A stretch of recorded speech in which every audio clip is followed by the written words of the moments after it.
during the Alaska summit, where he thought he made a lot of progress. I'm sure you did. And then Putin showed up and he's standing with President Xi, and Donald Trump says now they're conspiring against me. Biden and also when I was on maternity leave, we got to the fact that there are 7 wars very fresh, even though you've been on leave. I am not fresh. You are. Let me tell you how fresh I am not. I brought to you. You said you didn't know the legal justification for the striking of the ship. I brought it for you. OLC opinion from 1980, Article 2, Section 2, Commander-in-Chief power. So we've got that too. I'm fresh and That's Kayleigh McEnany shredding Jessica Tarlov's flimsy spin on Trump's bold Department of Defense rebrand. Welcome to Johnson Robinson. I'm Johnson, and once again, the left shows they just don't get it. Every time Trump makes a decisive move, they panic, and in their meltdown, they reveal how little they understand real power. Renaming the Department of Defense back to the Department of War? That's classic Trump. Part power move, part troll. And of course, Jessica Tarlov took the bait, launched into a rant, and got instantly dismantled. Yeah, Harry Truman, not famously woke. I should note a bunch of presidents that served our country, not Donald Trump, but Truman, Eisenhower, JFK, LBJ, Nixon, Ford, Carter, Reagan, H.W. Bush, all of them. It was just fine to call it the Department of Defense. You know who else calls it the Department of Defense? The people that Donald Trump are jealous of. The Chinese and the Russians also use that name.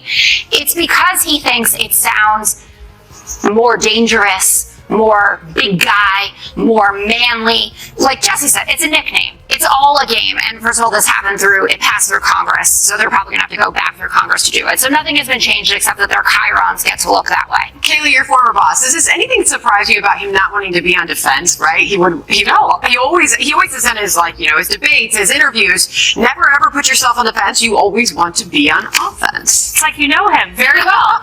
Because I remember being in a meeting with him when I was on the campaign, and we were determining the name for the counterpart to Act Blue. So it was, do we want Act Red or Win Red? And I said, President Trump, we're winners. We win. He goes, yeah, that's right. Winning's better than acting. Win Red doesn't surprise me. He wants to take off defense and put offense. Why? Because he's a president who's been on offense. This is more than just a name, Jessica. This is an entire cohesive foreign policy that has been offense. Bombing Fordo, taking out the drug cartel ship. Go back to the first term, taking out Soleimani, taking out al-Baghdadi, striking in Syria.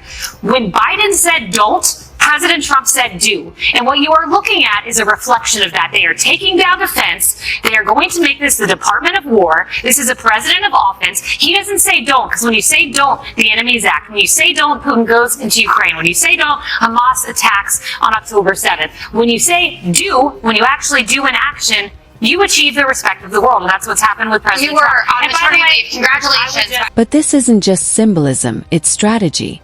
Under the original War Department banner, America mobilized 16 million troops and crushed World War II. Contrast that with the defense era. Stalemates in Korea, Vietnam, and endless quagmires. Even the Heritage Foundation's 2025 index shows readiness up 15% under Trump's reforms, proving language matters. Pete Hegseth nailed it. This restores a warrior ethos instead of bloated bureaucracy. And as Victor Davis Hanson explained, Trump is flipping the left's renaming obsession against them. Only this time, it's not about erasing history. It's about honoring America's heroes. I love the idea of changing names to represent the ideal, right? It's pure persuasion. This is why a lot of liberals like Jessica have to psychoanalyze him, because they don't understand persuasion. When you have somebody like Van Hollen who speaks like a lawyer, you're never going to persuade anybody. They should do this with all the departments. Trump was making a distinction about the last 4 years. What did Biden do to the Department of Defense? He turned it into a laboratory for social experimentation. It wasn't about protecting the country. We saw it. Everybody knew it. It was about making it an enlightened vehicle for the rainbow people. They treated the military like a Disney remake. Let's update all the characters, right? We'll add a gay here, put a trans here, a non-binary woodland elf. And then Trump enters the picture and says, no. It's about war. And if it doesn't fit that definition, we don't want it.